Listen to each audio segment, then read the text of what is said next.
Thank you, Madam Speaker, and to the honourable member from Dauphin, Swan River, Nippewa. I remember clearly the debates that we used to have here as Bill C-38 barreled towards us, the Omnibus Budget Bill of spring 2012. Interesting to hear him reference Tom Siddon in his speech.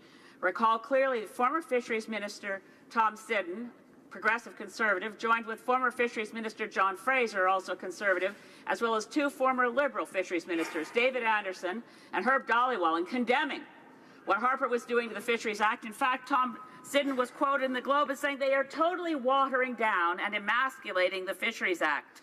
They are really taking the guts out of the Fisheries Act, close quote, said Tom Siddon. I want to thank the Minister of Fisheries from the bottom of my heart. It's the first chance I get to take the floor on this debate.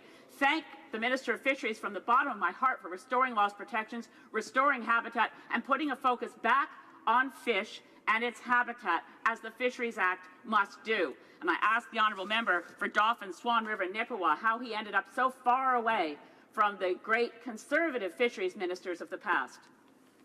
The honourable member for Dauphin, Swan River, Nippewa. Of course, when I refer to the previous Prime Minister, I say Prime Minister Stephen Harper, because I deeply respected him and his government, and would recommend that the member do so also.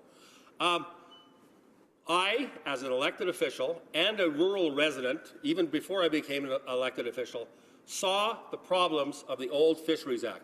Municipalities forced into a compliance mode that cost them hundreds of thousands of dollars for very little benefit to fisheries.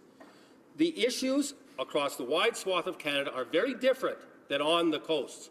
The habitat definition under the old Act meant that all of Canada was considered fisheries habitat. And what we did, and as I quoted from the farm community, the leader of Canada's largest farm organization, the member for Saanich Gulf Islands may want to put farmers and rural communities out of business, and the way she operates, it looks like that's what she wants to do.